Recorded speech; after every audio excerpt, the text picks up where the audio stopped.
vienen con carcasas en acero o en aluminio. ¿Dónde se utilizan este tipo de sistemas? Generalmente en la distribución de edificios, ¿cierto? Tenemos oficinas, hoteles, centros comerciales, donde también los podemos utilizar. También se utiliza edificios residenciales, instalaciones agrícolas, industrias, y digamos que esta se considera como un sistema de cableado completo. Acá no necesitamos otro tipo de accesorios adicionales pues, a la electrobarra. Este es un pequeño ejemplo, una imagen de qué vamos a hablar en la noche de hoy, cuáles son este tipo de accesorios, como para que los tengan familiarizados. Nuestra empresa está certificada bajo ISO 9001. Esto es una certificación de calidad que permite que nuestros productos se mejoren continuamente, ¿cierto? Y la ISO 14001 es una norma, digamos, medioambiental, la cual consideramos muy importante en este caso, porque todos los elementos de este sistema son 100% recuperables, ¿cierto? La norma OCHAS 8001 es una norma de seguridad, la cual permite que nuestros procesos sean más seguros al momento de fabricar o comercializar este tipo de productos. El producto está certificado bajo la norma IS 61439, es una norma europea, la cual certifica que nuestros productos fueron probados, unas pruebas de calentamiento, unas pruebas de cortocircuito. Más adelante vamos a ver las especificaciones técnicas de este tipo de sistema, o sea, tiene un respaldo por unos laboratorios acreditados internacionalmente. Acá en Colombia, el producto está certificado bajo el RETIE. Sin este tipo de certificado no podríamos comercializar acá en Colombia. Es muy importante tener en cuenta este tipo de certificados, ya que corroboran la información técnica suministrada de nuestros productos. O sea, que no somos nosotros el juez y la parte diciendo que el producto cumple con unas especificaciones, sino que tenemos cómo soportarlo ante nuestros clientes por un laboratorio certificado internacionalmente. Bueno, acá vamos a entrar más a fondo al tema de la electrobarra como tal y cuáles son sus capacidades de corriente y sus acabados. Entonces, este tipo de electrobarras vienen con unos acabados pregalvanizados. El pregalvanizado es una lámina galvanizada en continuo, ¿cierto? O viene pregalvanizado con pintura electrostática, lo que conocemos como un sistema dúplex, el cual digamos que nos da muchísimo más tiempo de vida de resistencia a la corrosión y obviamente una estética mucho más agradable que cualquier tipo de sistemas portacables como tal o del mismo cableado. Ahora vemos algunas imágenes comparativas de estos dos tipos de sistemas y cuáles son las ventajas estéticamente. En el tema de amperajes, digamos que tenemos unos rangos bajos que son menores a 125 amperios, la cual el mecano, pues, en este tipo de electrobarras no maneja, porque obviamente vamos a mirar una relación costo-beneficio, donde vemos que estas electrobarras de bajo amperaje pueden ser más económicas en cableado. Ya arrancamos en un rango medio que va desde 125 a 800 amperios, donde mecano ofrece su electrobarra de 200 amperios, que es la más pequeña, ¿cierto? En amperajes pues, de 200, 250, 460, 630 y 800 amperios. Ya tenemos unas electrobarras de alto amperaje que van superiores a 800 amperios, las cuales estarían las de 1000, 1250, 1600, 2000, 2500 y 3200 amperios, ¿cierto?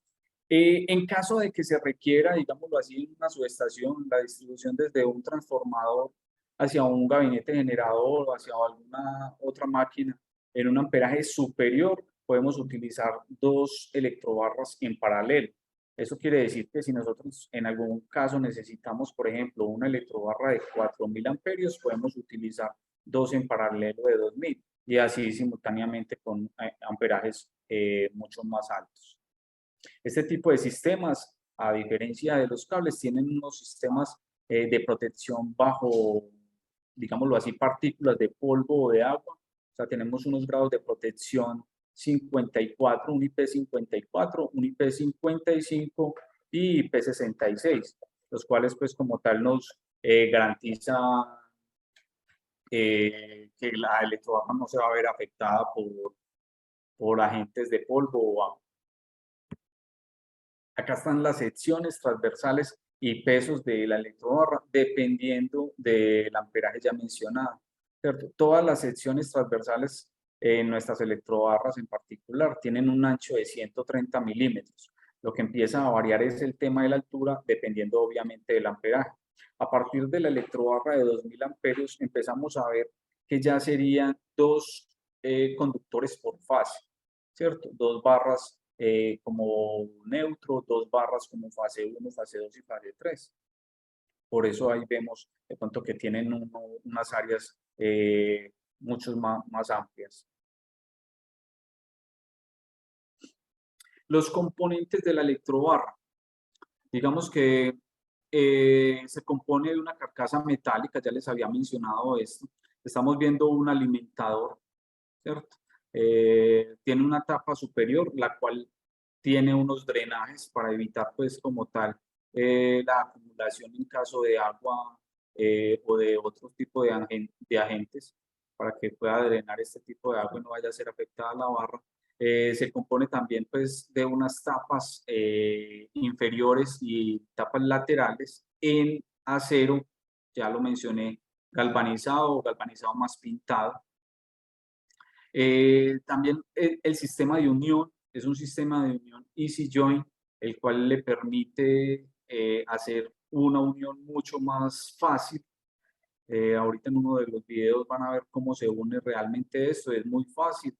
Tenemos unos torques para cada electrobarra, dependiendo del amperaje, pues es el tema del torque.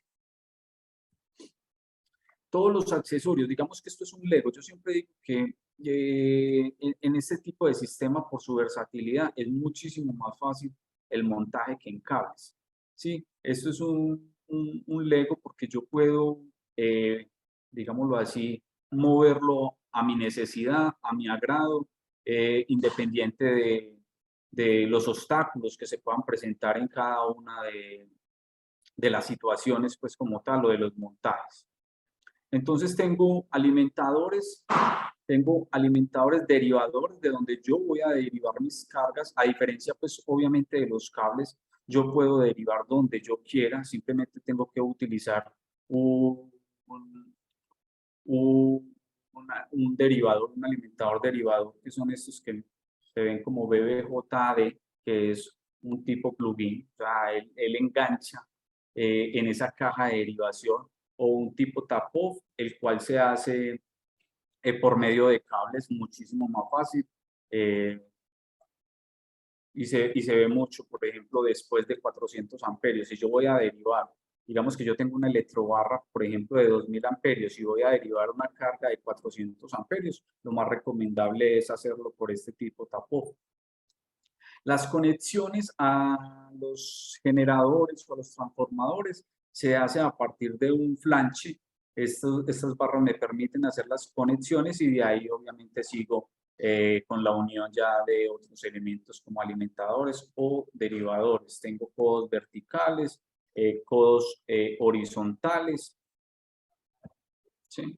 Acá vemos otros tipos de accesorios. Digamos que estos accesorios yo los puedo modificar sus longitudes. Si necesito una longitud diferente, no tienen que ser simétricos.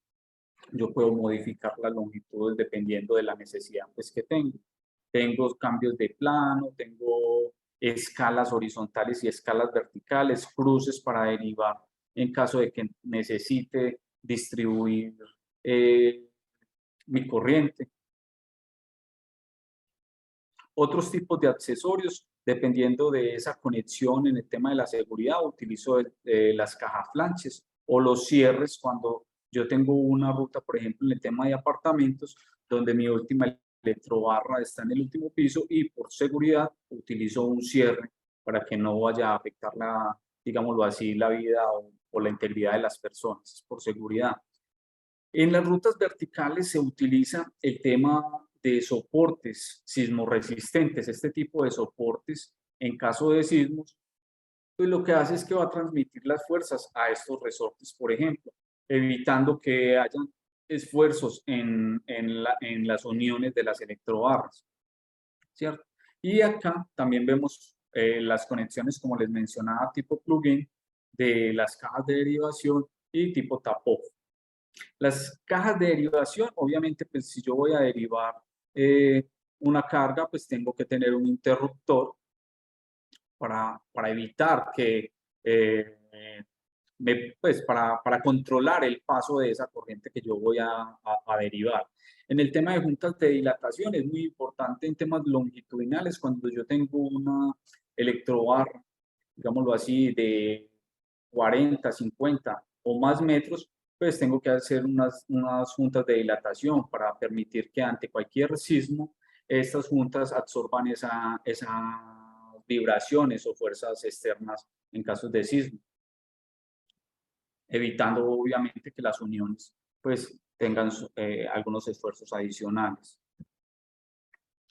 Acá normalmente vemos las derivaciones, las cajas de derivación. Son en láminas galvanizadas bajo la norma STM 153. Es una lámina galvanizada, digamos que tiene aproximadamente 13 micras de recubrimiento de zinc, y adicional aplicamos una pintura epoxi poliéster, la cual me permite estar en intemperie o a interiores y no va, digámoslo así, va a opacar su brillo, va a haber un deterioro en la pintura por la luz ultravioleta, pues no vamos a ver un desgaste de la pintura como tal. Este tipo de sistemas o de cajas de derivación normalmente vienen hasta 1250 amperios. En caso de necesitarse un amperaje más alto, pues se pueden diseñar, pero normalmente en este tipo de sistemas hasta 1250 es que nosotros hemos derivado. Pues, y eso pues en algunas condiciones muy especiales, pero normalmente trabajamos o se trabaja con 100 amperios, 250 hasta 400 amperios se trabajan normalmente estas derivaciones. Pero quiero comentarles pues que si tienen alguna necesidad adicional a las que estoy expresando acá, es muy factible, es muy posible hacer su fabricación. Bien, dependiendo obviamente de ese amperaje, empieza a crecer esa caja de derivación, ¿cierto? Tenemos unas cajas de 1200 milímetros, por ejemplo, de altura. Estamos hablando de un gabinete bastante grande. Es una derivación, obviamente, con una protección bastante significativa. 1250 amperios es bastante grande. Las características técnicas de este tipo de sistemas: soporta los niveles de cortocircuito de la instalación. Ahorita en las ventajas vamos a ver si los cables, por lo general, siempre son los causales de incendios cuando tenemos una sobrecorriente o un nivel de cortocircuito superior. Los cables no nos soportan eso. Las electrobarras sí nos soportan gran cantidad de kilovoltios en el tema de cortocircuito. El conjunto es resistente a condiciones ambientales como altura sobre el nivel del mar. No se ven afectadas a este tipo de condiciones. El clima, la contaminación, la humedad, temperaturas máximas a 90 grados Celsius. Estamos hablando de una temperatura ya muchísimo más alta que un conductor, que un cable normalmente. Las electrobarras y sus soportes de fijación soportan cualquier tipo de esfuerzo mecánico. ¿Sí? Como están con sus carcasas en acero, digamos que no se ven afectadas significativamente por otros agentes como golpes menores, pues, ¿cierto? Por el tema de soportes de tipo de sismoresistencia. Se pueden incluir juntas de dilatación, como se los mencioné, que permiten asumir deformaciones en la ruta. Por eso les decía, cuando tenemos rutas longitudinales, es muy recomendable utilizar las juntas de dilatación para que éstas absorban cualquier eh, impacto o, digámoslo así, desfiguración de esa ruta. Esta electrobarra tiene sus conductores en aluminio, como les decía, también hay electrobarras que vienen con conductores en cobre.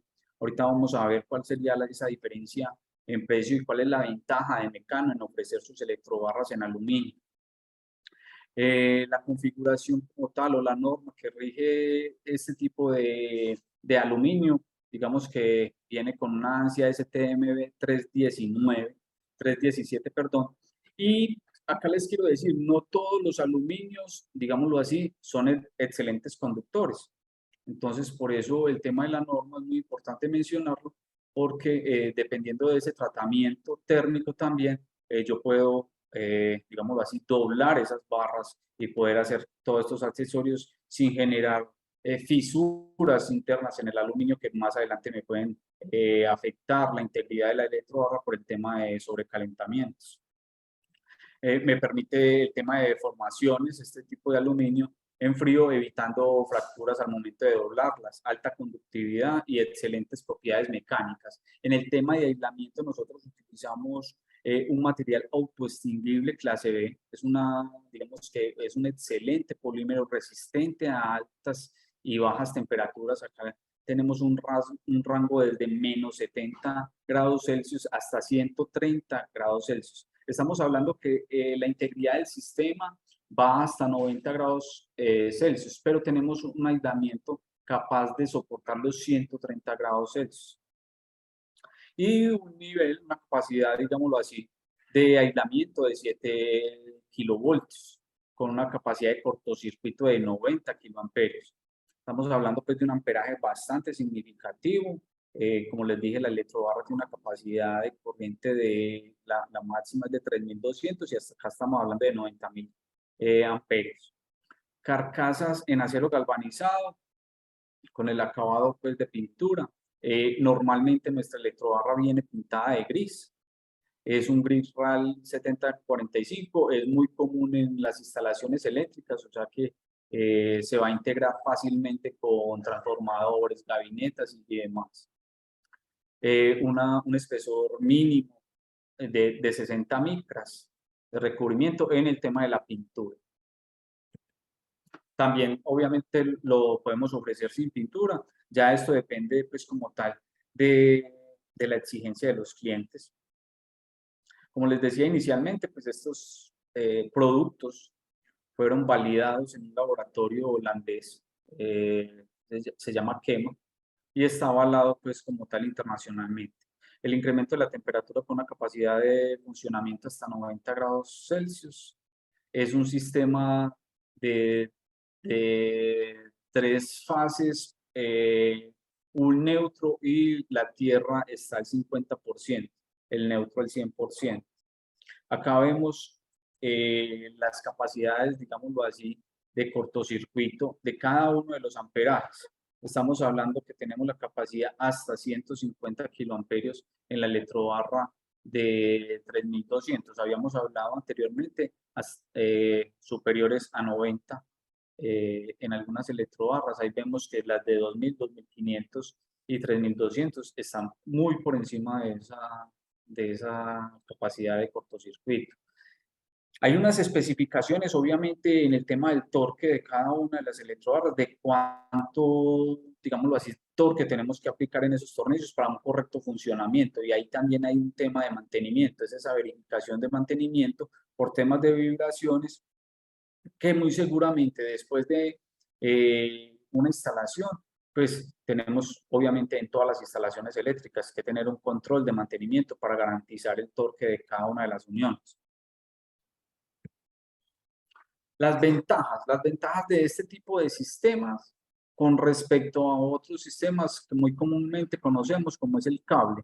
Entonces tenemos un ahorro de hasta el 30% en costos de materiales. Vamos a ver el por qué más adelante después de esta diapositiva. Ahorros de energía por disminución de pérdidas, también lo vamos a mirar. Mejor regulación que los cables. Se pueden trasladar las acometidas y reubicar las cargas. ¿Cómo así?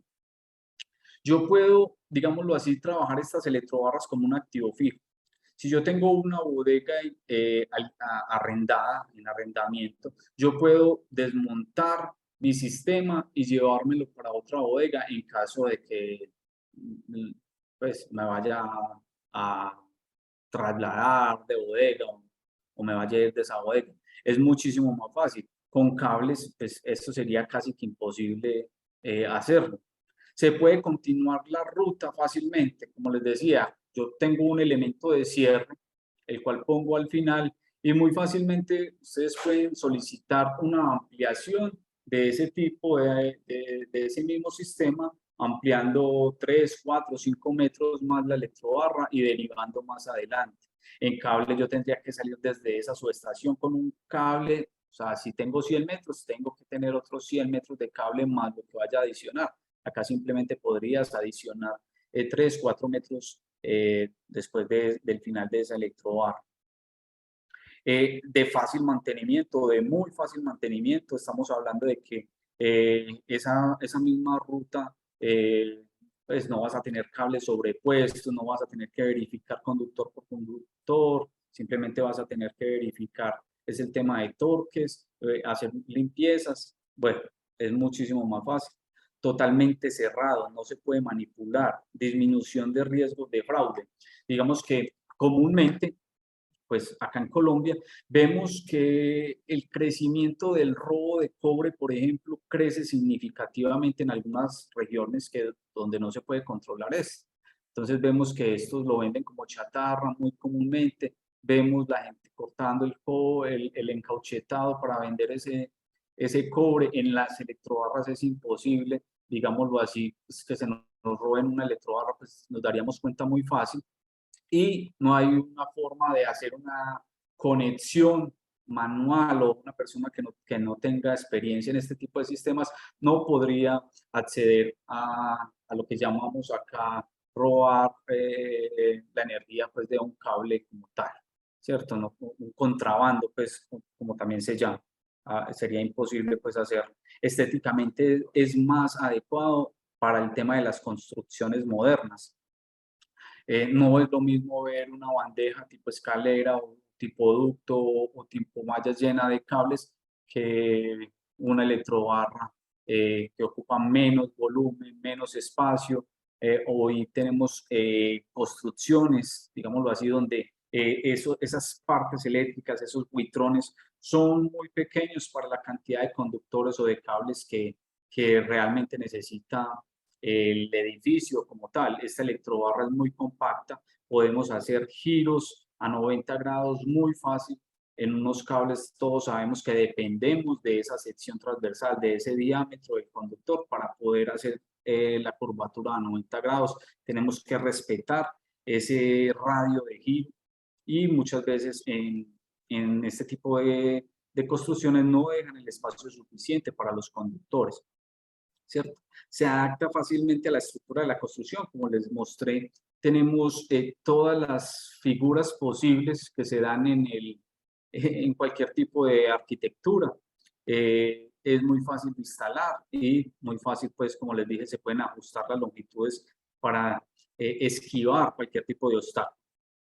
Su voltaje máximo es de 1000 voltios. Normalmente las instalaciones están a 400, 440, 220, 600. Entonces acá no tenemos ningún problema con el tema del voltaje. Bueno, ahora sí, ¿por qué aluminio y no cobre? Sabemos que la densidad del cobre es mucho más amplia que la del aluminio. O sea que por ende pesa muchísimo más. Vemos significativamente el costo con respecto al aluminio. Mientras el cobre, por ejemplo, tenemos un costo de $8.024 la tonelada, el aluminio está a $2.279. Estamos hablando de una diferencia bastante significativa, ¿cierto? Aparte de eso, el tema por la densidad. Vemos como, por ejemplo, 10 milímetros cuadrados están en 90 gramos, mientras que 16 de aluminio estarían pesando 45, ¿cierto? O sea, casi que doblamos el peso como tal del cobre. Pero todos sabemos que las materias primas o este tipo de elementos no se compran o no se venden por el volumen, sino por el peso, ¿cierto? Entonces, aparte de tener, ojo pues, aparte de tener un elemento más pesado, tenemos también un elemento muchísimo más costoso, ¿cierto? Su manipulación se hace peligrosa, se hace riesgosa y un elemento muchísimo más costoso. ¿Qué nos brinda el aluminio? Un elemento más fácil de manipular y muchísimo más económico. Acá estamos viendo, por ejemplo, que si yo necesitase llevar 170 amperios, pues necesitaría en cobre un cable, un cero, ¿cierto? Esos mismos 170 yo los podría llevar con un 3.0 en aluminio, el cual por kilómetros, acá estamos viendo es kilogramos por kilómetro, me estarían pesando 289 kilogramos. Esa misma solución, estaríamos hablando que por kilómetro yo necesitaría 521 kilogramos de cobre. Y aún más o menos, estamos hablando de un 400%, un 350% de costo adicional. Entonces, por eso, hoy el mercado está volcado a este tipo de sistemas en aluminio. Muy pocos están en cobre y algunos los tienen en cobre, pero obviamente, pues, no sería competitivo con respecto al aluminio. ¿Sí? Ahora, el tema de resistividad. Obviamente el cobre tiene menos resistividad que el aluminio, es un elemento pues, que es mejor conductor, pero lo compensamos con el tema de ese volumen, de esa área, adicionando un poco más de área. Y el tema de coeficiente de temperatura es el mismo, o sea que no se vería afectado por el tema de la temperatura, ya que estamos hablando de un coeficiente igual para estos dos materiales. Con respecto a los cables, digamos que acá tengo un comparativo, ya les he hablado de algunos. La ejecución total se compone de elementos múltiples que se unen entre sí. Ya vimos los accesorios, hacíamos el comparativo del Lego. Por lo tanto, hacer el sistema completo tiene un mantenimiento más amigable, ¿cierto? Yo tengo un solo sistema y de ahí derivo. En el tema de los cables, la limitación eléctrica de varias plantas tiene que hacerse con varios juegos de cable. Lo que les decía, desde ese transformador yo tengo que salir con un juego de cables para alimentar una parte, tengo que salir desde ahí mismo para alimentar otra. Yo no puedo empezar a unir esos cables a medida que vaya necesitando. Tengo que sacar la línea desde muy atrás. Y esto hace que los mantenimientos se hagan más difíciles, más engorrosos, ¿cierto? En el tema de las electrobarras, las posteriores adaptaciones de los equipos es posible en caso de que la ubicación y las cargas cambien. Lo que les decía, yo puedo poner una derivación en cualquier parte, simplemente hago un derivador y no me afecta, digamos que no tengo que cambiar esa electrobarra completamente, ni es crítico. En el caso de los cables no es posible. Un montaje posterior y sencillo de cada equipo en caso de que la ubicación de la carga cambie. O sea, yo tengo que sí o sí salir desde esa tablero de alimentación. Es totalmente cerrada y no puede ser manipulada, disminuye el riesgo de robo o de fraude. En el caso de los cables se incrementa el costo de mantenimiento, ya que el aislamiento de este tipo de sistemas puede desgastarse con el tiempo y ser dañado por cualquier tipo de roedor, cualquier tipo de otro agente.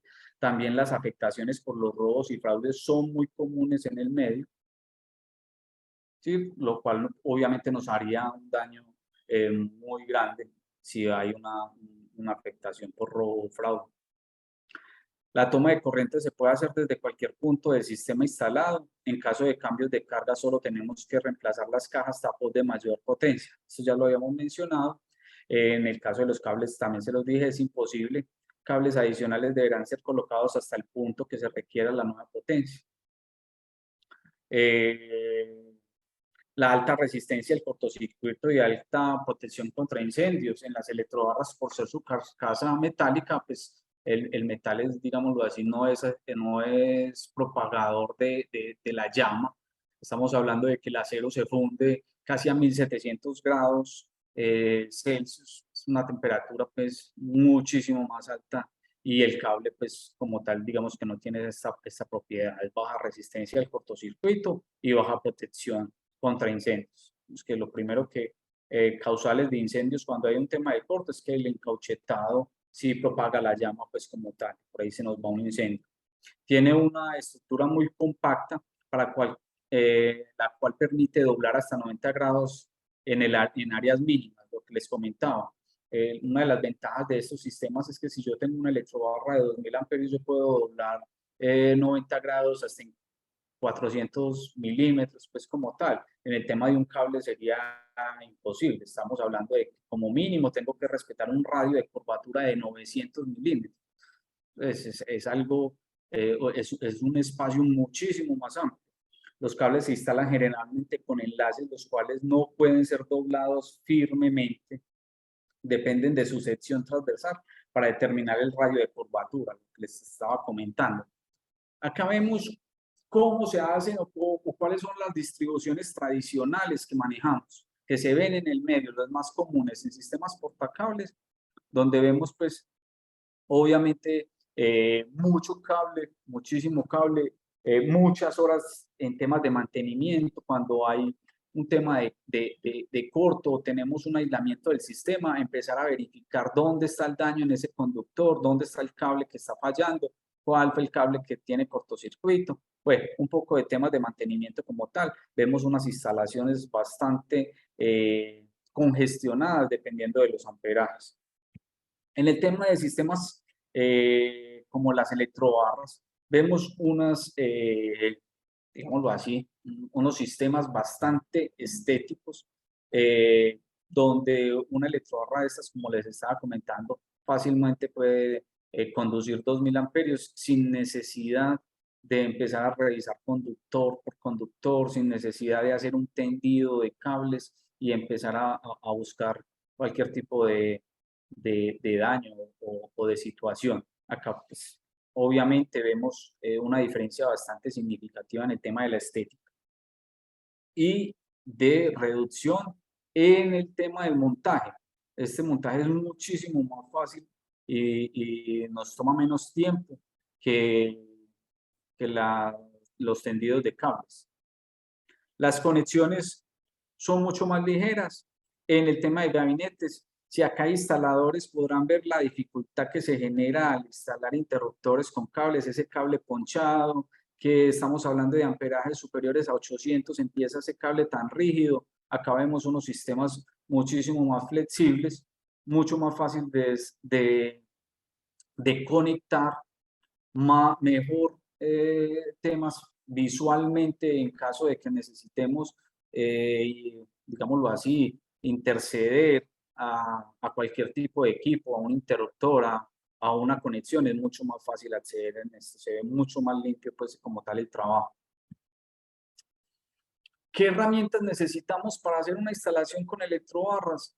Guantes, torquímetro, una llave de boca fija. Digamos que necesitamos las herramientas básicas, no necesitamos ponchadoras que vamos a ponchar el cable, que bisturí o cortar cables o rodillos para hacer el tendido de los cables. Digamos que no necesitamos cantidades de herramientas muy especiales. Acá necesitamos pues como tal unas herramientas mínimas.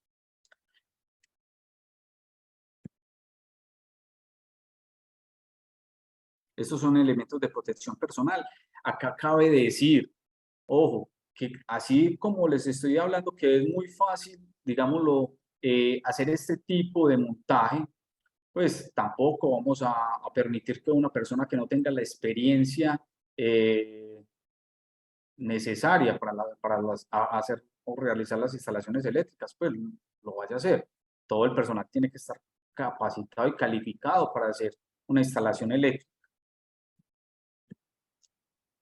Acá vamos a ver más o menos, digámoslo así, esto es un video, me dicen si lo ven, cómo se hace el montaje, ¿cierto? Podemos ver el montaje es muy fácil, simplemente lo que hacemos es unir ese easy join, ese elemento de unión, lo llevamos casi hasta tope, a tope, y luego en el paso 3 vamos a ver cómo entra la otra electrobarra en ese sistema de unión, y posterior a esto hay un tema de torque. Entonces hay un tema de torque, se trabaja con una tuerca fusible, esa tuerca en caso de no tener un torquímetro, lo que hace es que nos garantiza la ruptura al torque necesario. Digamos que anteriormente vimos que dependiendo del amperaje de la electrobarra, es el torque, ¿cierto? Entonces, esas tuercas se rompen cuando hacemos el torque, pues, exacto. Recomendamos el tema del torquímetro para garantizar ese torque, y en el tema de mantenimiento hacer las validaciones, pues, como tal. Acá ya vemos, obviamente, el tema de tapar esa junta de unión. Lo que hacemos es recomendar para que se evite la entrada de partículas que puedan afectar como tal la unión. Recuerden que esto tiene que quedar completamente unido, si no se empiezan a generar puntos calientes, se empiezan a generar posibles fallas por una no unión correctamente. Entonces es muy importante el tema, pues, del torque en este tipo de uniones, y el debido, pues, como tal, sellamiento del sistema. En el tema de la instalación, la recomendación es que esas uniones en esas uniones no se ejerzan fuerzas. Entonces, por eso un tema de soporte en cada metro y medio en los alimentadores. Normalmente estos alimentadores vienen de 3 metros. Entonces, lo que es recomendable es hacer una unión cada metro y medio. Y en sus accesorios, un soporte, perdón, por accesorio. Vemos los soportes flexibles, ya les comenté, es un soporte, digámoslo así, sismo resistente. Es un tema en las rutas verticales para que esos esfuerzos en casos de movimientos sísmicos se trasladen a este soporte y no se afecte digámoslo así, la unión de la electrobarra. Acá vemos algunas, digámoslo, imágenes del tema de las uniones. Digamos que esto ya se vería en campo, es que garanticemos que en esa losa, en el intermedio de esas losas, no se generen uniones por un tema de mantenimiento. O sea, si yo bajo a que esa unión quede entre la losa, pues se va a dificultar mucho hacer un tema de verificación del torque. Vamos a esconder como tal esa unión. Y digamos que las normas como tal nos exigen que para temas de mantenimiento dejemos por encima de los 350 milímetros las uniones. ¿Sí? También hay unas restricciones o unas recomendaciones de distancias entre las paredes o entre las electrobarras de 200 milímetros como mínimo. Es una recomendación, no es de obligatorio cumplimiento. Nosotros siempre recomendamos este tipo de instalaciones, pero como les comenté al principio,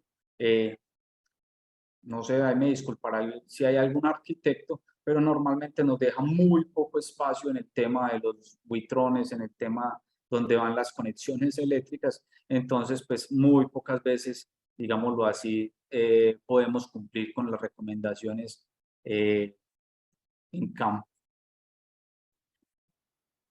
Igual, para el tema, por ejemplo, en la imagen superior izquierda de mi pantalla, vemos que hay sistemas, por ejemplo, contra incendios por encima de las electrobarras o sistemas de alcantarillado por encima de las electrobarras.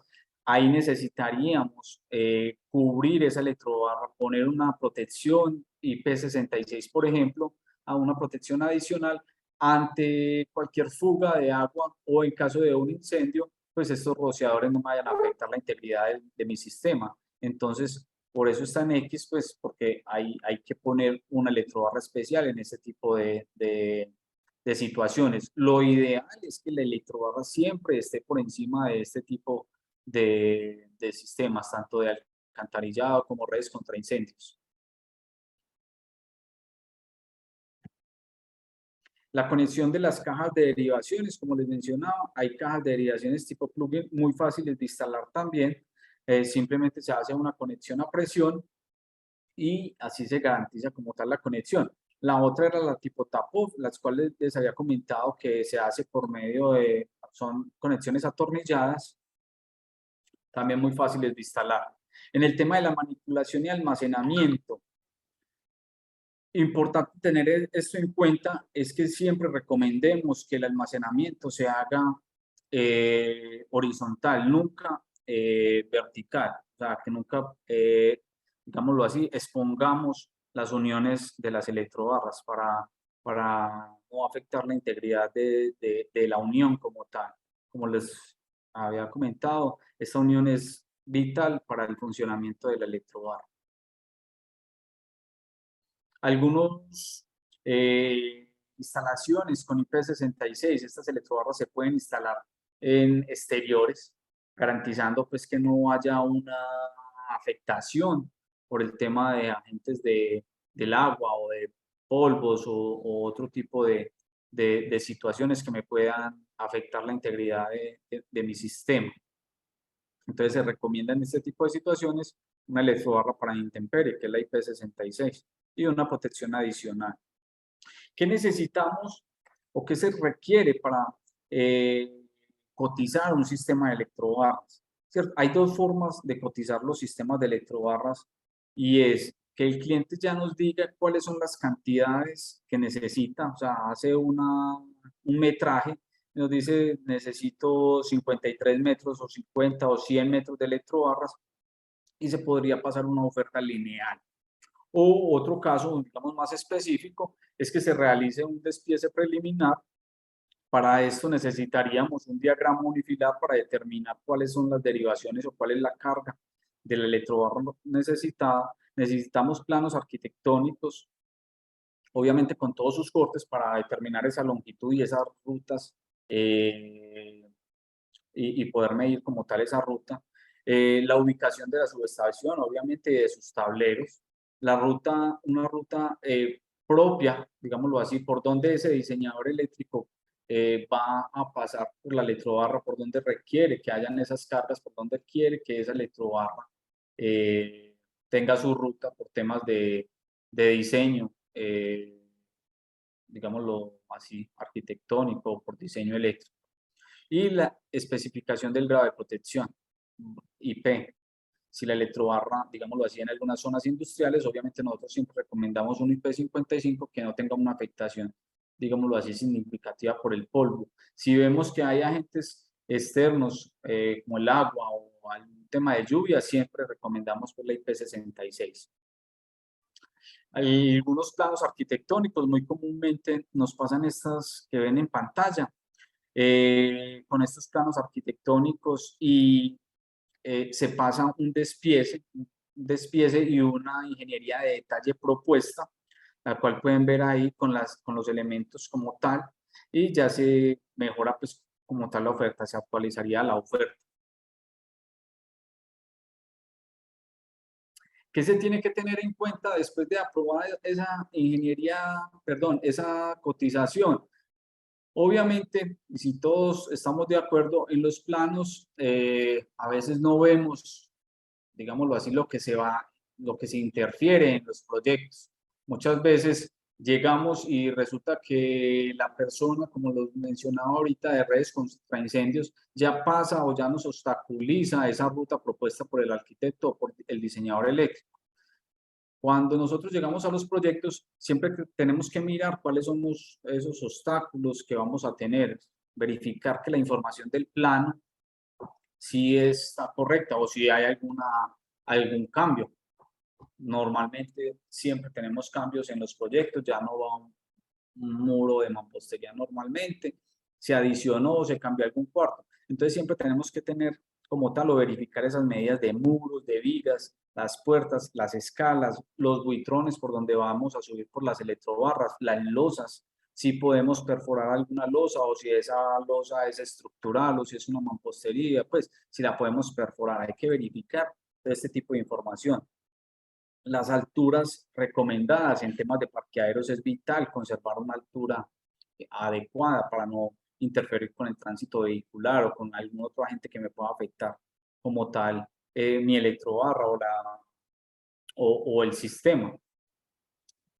Las distancias como tal para el tema de los soportes, distancias a muros, distancias a losas, los gabinetes. Digamos que por ser este un elemento diseñado especialmente para un proyecto, en caso de que esto no se verifique, hay elementos que no se podrían cambiar. O sea, yo no puedo hacer una adición si ese elemento no llega específicamente a una parte ya calculada, yo no puedo modificarlo a que llegue 20 centímetros o que se corra un poquito. No, acá las medidas tienen que ser tomadas muy cuidadosamente, porque obviamente pues estamos hablando de elementos de unas medidas fijas, ¿cierto? Yo no puedo recortar una electrobarra, ¿sí? Porque ya voy a afectar como tal esa unión.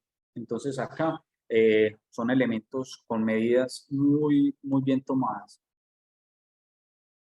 Después de que haya una aprobación de esa ingeniería de detalle, se procede con la fabricación de estos elementos.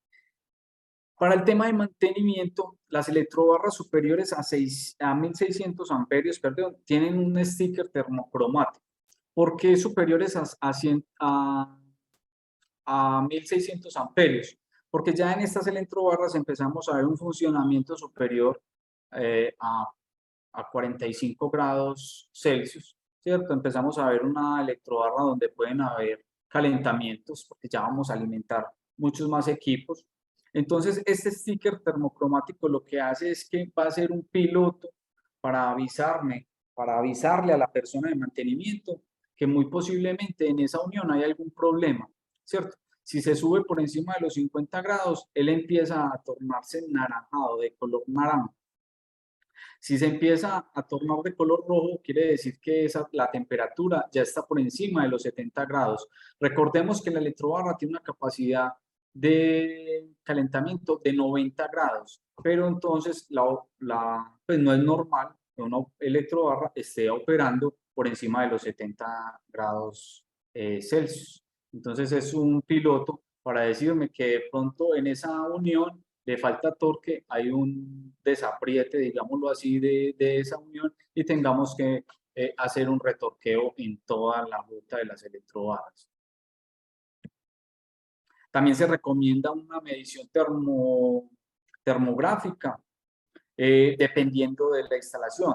Yo normalmente, por ejemplo, en el tema de la industria, siempre recomiendo hacer mantenimientos cada 3 meses, unos mantenimientos periódicos en las rutas de las electrobarras. ¿Por qué? Porque en el tema industrial se generan muchas vibraciones.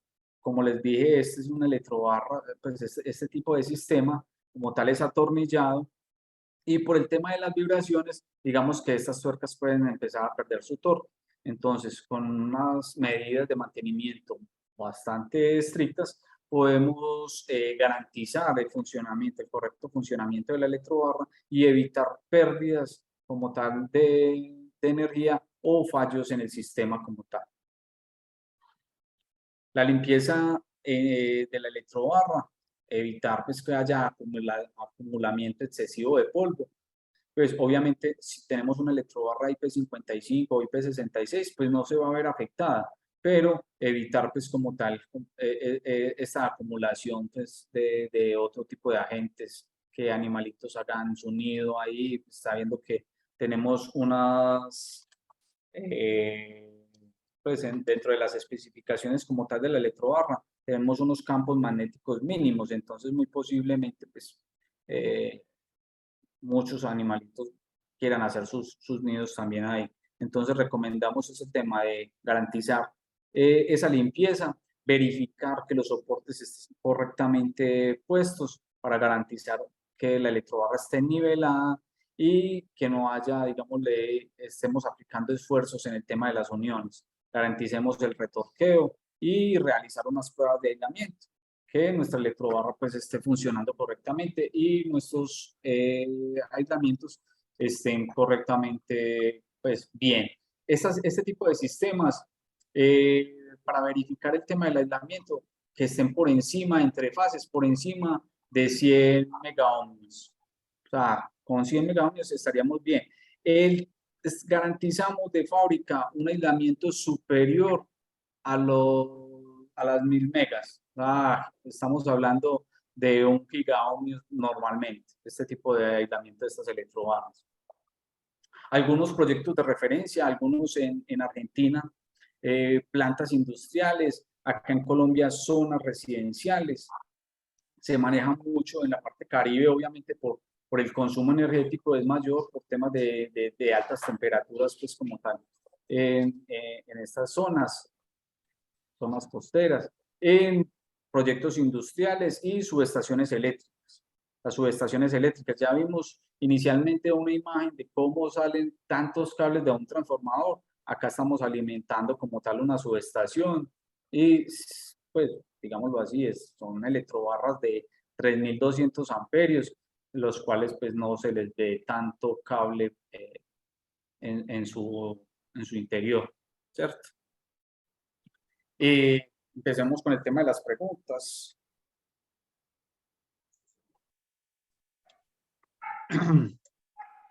Bueno, César, primeramente agradecerte por la presentación. Quedó bastante claro lo que se quería mostrar el día de hoy. Bien, en todo caso vamos a... Hello, Michael. Sí, Julio. Sí, no sé si hay... ¿Aló? Sí, Julio, adelante, se escucha. Sí. No, te preguntaba si hay algunas preguntas del auditorio, te escribieron por el chat. Sí, aquí tengo una consulta. Hola, hola. Tenemos una consulta acá. En el tema de las cajas de derivación para la instalación de los interruptores, ¿qué parámetros técnicos se deben tomar en cuenta para la selección? Bueno, normalmente el diseñador eléctrico nos dice cuál es la salida de derivación o cuál es la carga que se quiere derivar. Pues ahí se tiene que tener en cuenta es que vamos a alimentar, ¿cierto? Que si es alguna máquina o en una torre de apartamentos, cuánto amperaje necesitamos derivar en cada piso. Entonces, en ese diagrama bifilar, como les mencionaba, tiene que estar esa derivación, esa corriente que queremos derivar, pero nos lo da el diseñador eléctrico.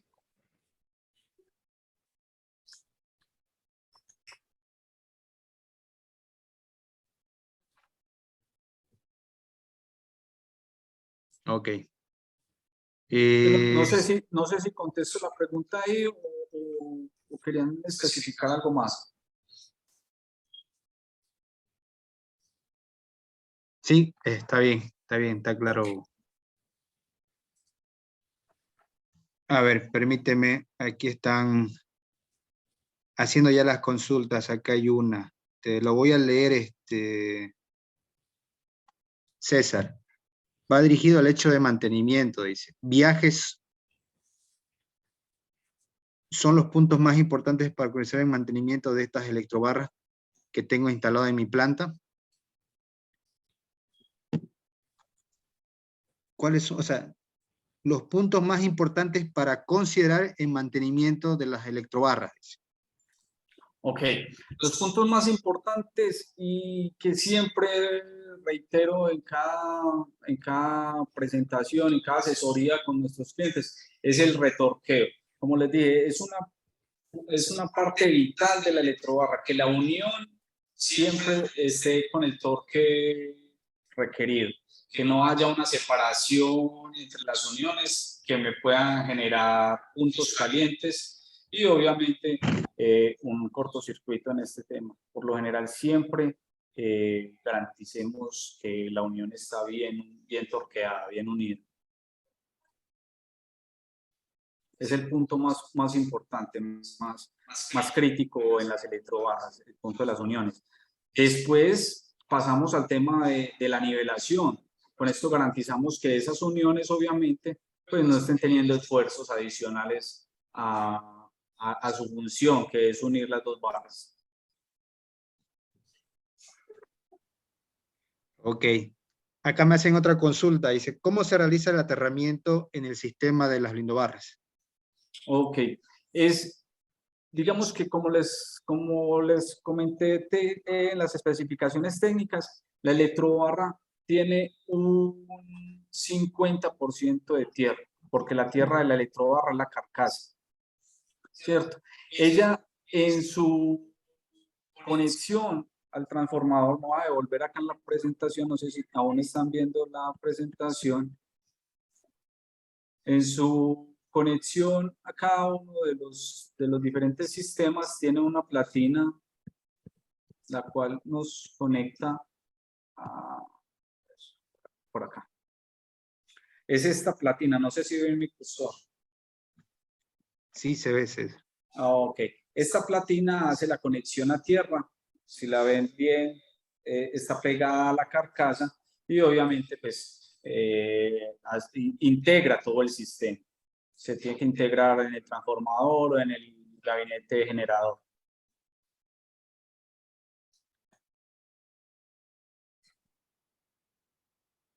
Perfecto. Bueno, invitar nuevamente si alguien quiere activar el micrófono para hacer alguna consulta adicional y de ahí vamos cerrando ya esta presentación.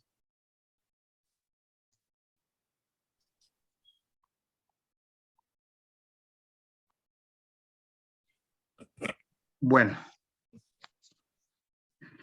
Bueno, César, yo creo que ya se respondieron las consultas que realizaron las personas participantes. Nuevamente agradecerte, César, por nuevamente dar una charla sobre esta temática que es muy importante e indicarte que está creando un impulso muy fuerte aquí en Bolivia en la implementación en lo que son edificios y hospitales. Entonces, es muy importante dar a conocer a las empresas, tanto constructoras eléctricas como empresas de servicio y montaje, para llegar a ellos con todo este conocimiento con todo este portafolio de productos de lo que son las blindobarras, para que ellos puedan prescribir en los proyectos actuales y los que se vienen en adelante. Michael, sí, sumar a esa parte que tenemos ya experiencia en proyectos en Bolivia. Hemos suministrado unas blindobarras para un proyecto, una empresa de litio hace algunos años y prontamente también en la parte comercial. En este momento se encuentra pues llegando a Bolivia ya un diseño o un material de electrobarras para el mall de Cochabamba, el Uppermall. Y como tú dices, muchos proyectos pues en la parte hospitalaria que venimos cotizando. Entonces, animar a los participantes para que tengan en cuenta a Electrored, a Mecano, en la parte de sus diseños y empiezan a mirar con las ventajas que les mostró el ingeniero César, que es beneficioso, digamos, el sistema, todas las ventajas que él mostró en la charla de hoy. Entonces, una buena alternativa para que tengan muy presente. Así es, Julio. Bueno, cerrando el tema, agradecerte nuevamente, César, Julio también por acompañarnos. Siempre tú estás presente en Bolivia, ¿no? Muchos participantes aquí te conocen de lo que estás presente viajando tanto en Santa Cruz, Cochabamba como La Paz. Y bueno, esperemos que también César nos acompañe también en Bolivia y tenerlo presente para dictar estas charlas en las visitas que realizamos a los diferentes clientes y proyectos. Gracias y bueno,